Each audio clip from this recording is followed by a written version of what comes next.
बच्चा है, जंगल गया है, उनको डर लग रहा है, तो उन्होंने नारद जी से कहा साथ रहो। उसको तपस्या, देखिए बहुत सुंदर प्रसंग है ये कि भगवान ने नारद जी को भेजा पर उनकी तपस्या आसान नहीं करी। ये नहीं कि बच्चा है, नहीं। तो इसीलिए आपकी कठिन परिस्थितियां आपको खुद को ही संभालनी पड़ेगी। रक्षक बन के वो किसी ना किसी को भेजेंगे, वो आपको दिख नहीं रहा पर वो ध्यान रख रहे हैं आपका, वो आपको दिखेगा नहीं, लेकिन इसका मतलब ये नहीं कि आपकी कठिन परिस्थितियां कम हो जाएगी, आपकी लड़ाई कम हो जाएगी, नहीं होगी। वो तो जितना लिखा है उतना करना ही पड़ेगा। ये भगवान कम, कई बार लोग कहते हैं ना हम भगवान को इतना मनाते फिर भी दुख आते। अरे भगवान को मनाने का मतलब ये थोड़ी कि दुख हटा देंगे। भगवान भेदभाव थोड़ी करते हैं कि अरे मेरे को मनाता है चलो इसके सारे दुख माफ। नहीं भाई, नहीं मनाने वाले को दुख दे देंगे, ऐसा नहीं करते। मानो नहीं मानो, वो कर्म के हिसाब से काम कर रहे हैं। मानोगे तो एक शक्ति दे देंगे कि परिस्थितियां तो वही रहेगी, लड़ने की ताकत बढ़ जाती है, ये जरूर है।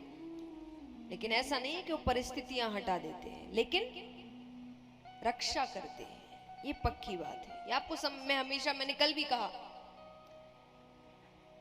एक बार अपना ध्यान मेरे पास क्या नहीं है से क्या है पर लेकर जाओ, आपके 80% दुख वहीं खत्म हो जाएंगे। आपके पास जो है ना वो किसी और के जिंदगी का सपना है कि मुझे इतना मिल जाए बस।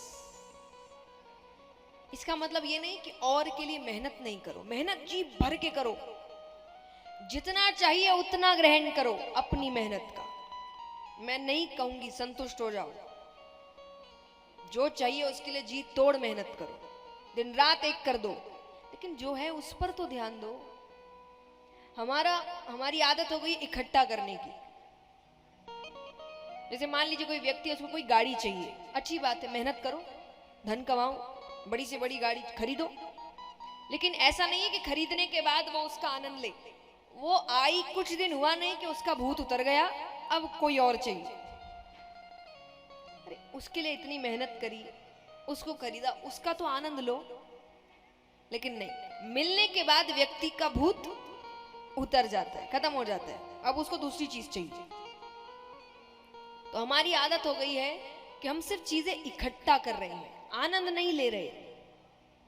आनंद लेना सीखिए। इसीलिए इसका मतलब यही है कि क्या है उस पर ध्यान दो। भगवान ने बहुत कुछ दिया है, सबको दिया है, लेकिन हमारा ध्यान उस पर जाता नहीं। मैं हमेशा कहती हूं कि शिकायत तो बहुत जल्दी कर देते हैं हम, ये नहीं दिया, वो नहीं दिया, ऐसा नहीं किया, वैसा नहीं किया, ये कर रहा है, वो कर रहा है। जो है उसका क्या? कितनी बार उसके लिए धन्यवाद करते हो? कि किसी दिन ऐसा है कि आज कोई शिकायत नहीं कि भगवान ठीक है, जो चाहिए चाहिए, मेहनत करें, लेकिन जो दिया है बहुत है, उसके लिए बहुत बहुत धन्यवाद, आपने बहुत दिया है। कितनी बार करते हैं हम ऐसे? वो कभी कभार एक आध बार याद आ गई, लेकिन शिकायत कितनी करते हैं, ये नहीं वो नहीं। जैसा मैंने कहा, रोने की आदत पड़ गई है।